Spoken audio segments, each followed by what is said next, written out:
I'm Gavin Young, and this is my story of a lifelong learner. I was born in Phoenix, Arizona, more specifically, a upper middle class neighborhood called Arcadia. I'm the youngest of four, with two older brothers and my sister being the oldest. I believe I'm really lucky to have grown up the way I did because of how much I learned and experienced in my childhood. Being the youngest is not all that it's cracked up to be, at least in my experience.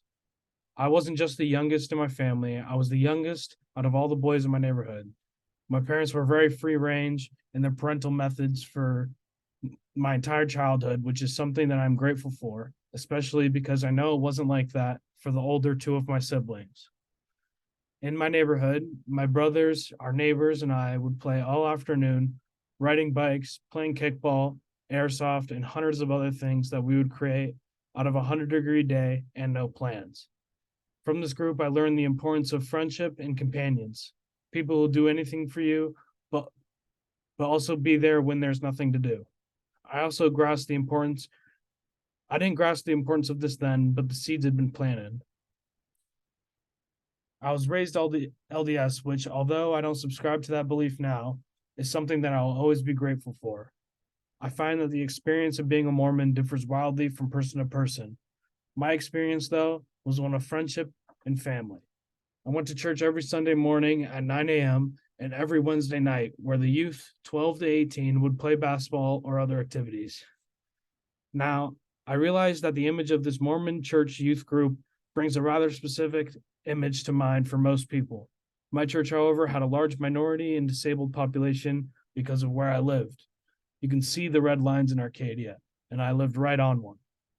The reason I find this relevant is because a lot of the churches have an exclusive attitude as if they are country clubs, but I remember being very young, around 9 years old, and complaining to my older brother about the smell of cigarettes during church.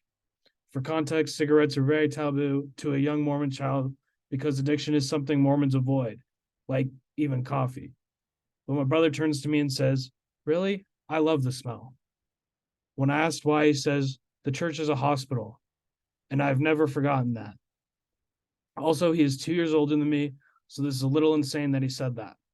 But our church and our family, they were all places of peace and healing in my life and taught me to be empathetic and give people the benefit of the doubt.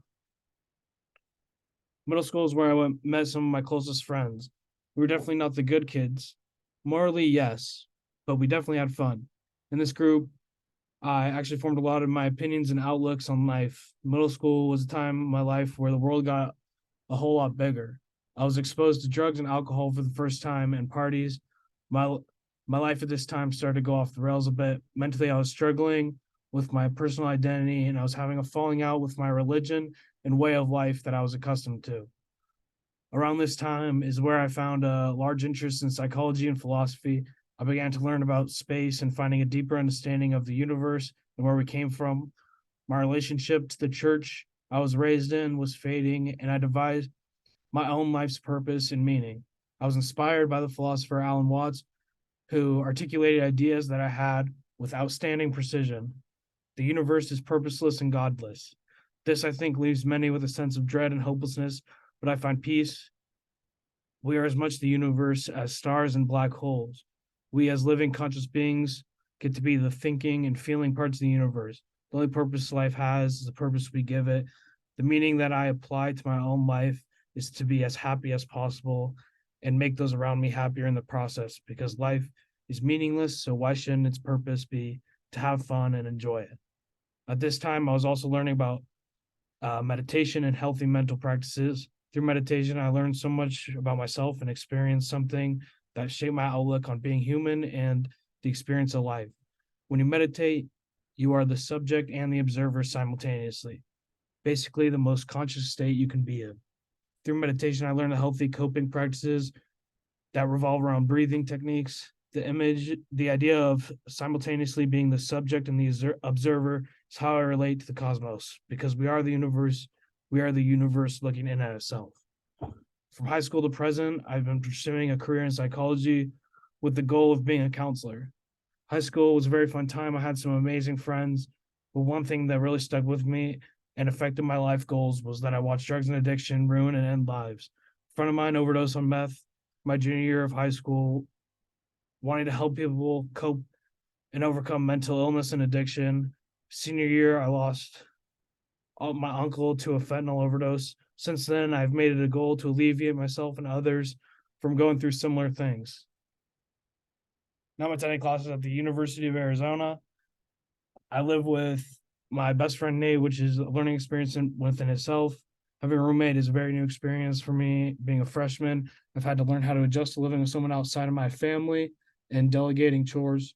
Being at the university has opened up many learning opportunities for me. Asking for help is something new that I had to learn and actively work on as my academic career progressed. I've never been someone who has had to study or use campus resources until I began classes at UA. Learning to hold myself accountable and be self-reliant is something that I'm improving on daily here at school. Campus resources such as the library have been super helpful to me as places that I can go to change environments and get schoolwork done.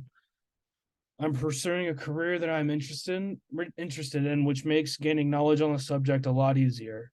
I think that having an interest in a subject is majorly important in learning it. I have ADHD, which makes this especially true because my brain prioritizes tasks based on interest, not necessity. I've learned to create interest and passion in subjects that I don't find very interesting, such as English. I do this by drawing connections between my passion and the subject. Field of psychology, there's a lot of writing and note taking, knowing that improving in writing will help me improve as a psychologist, made doing the work for that course less of a drag. In 5 years, I hope to be attending graduate courses in psychology and have graduated with a BA in psychology. 5 years from now, I'll still be grinding for that future that I want. Further in the future, I see myself as an owner of my own counseling practice and having a family. I know that a strong family unit is important to my own happiness as well as being critical in raising children. I want to have the financial liberty to travel and visit different areas of the world.